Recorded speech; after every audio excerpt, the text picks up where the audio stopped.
Hi, my name is James Freeston. I'm the Managing Director of Solutions in Engineering, and welcome to our video series. Today we are going to talk about sinking fund forecasts. Some people call them sinking fund plans.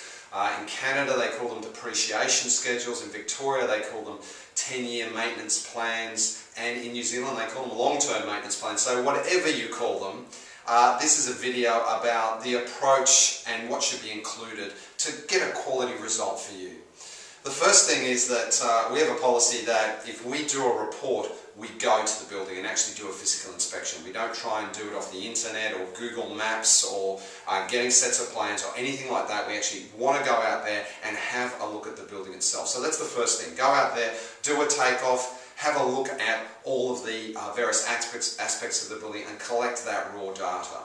One of the other things that makes us unusual is that normally when we do this, people traditionally use quantity surveyors to do this kind of work. We actually find building professionals who have generally been on the tools for a long period of their life, and they want to get off the tools and want to do some kind of inspection work, and they come and work for us, so they have a real understanding of buildings. There are some major costs involved in maintenance that, unless you've had experience on building sites, you really don't know enough about it to get an accurate result. An example of this is scaffolding. Some people will look at a building and they'll just say, oh, that's 500 square metres of painting or 5,000 square foot of painting or whatever it is, and then we'll just add an amount on for each per square metre or foot for a scaffolding allowance.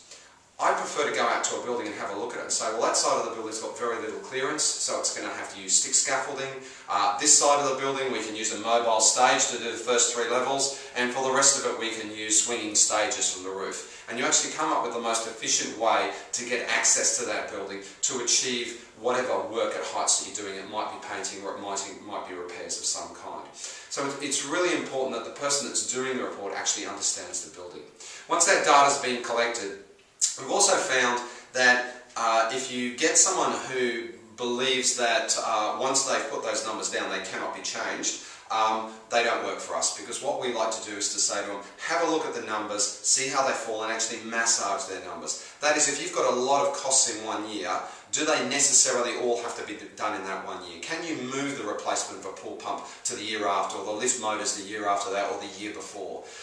Let's do all the work at heights and maybe the painting and the scaffolding all in 1 year. Yes, for sure, but other things you can move around the place. So that can make a massive difference to the levies that need to be struck for people to collect that money into the fund, which is going to make sure the maintenance of that building is looked after. So that's really important. The other thing that we do is we have a quality insurance team in our office, and they actually go over the report and check that everything there and it makes sense, and that the amount of funds in the account is not going too high or too low. So all of those things are checked.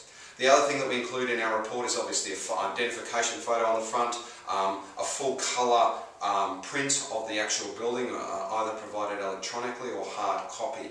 And we also have a 12-month backup service, so if there's any amendments or any things that the committee or the owners want to get changed, the executive committee, whoever is involved, whatever you're calling that in your particular jurisdiction, there's actually this opportunity for those numbers to be changed and for things to be added or taken away over the next 12 months. So a very flexible provision of service, a very professional provision of service, and something that will ensure will meet the legislative compliance that you need to meet in the jurisdiction that your building's in.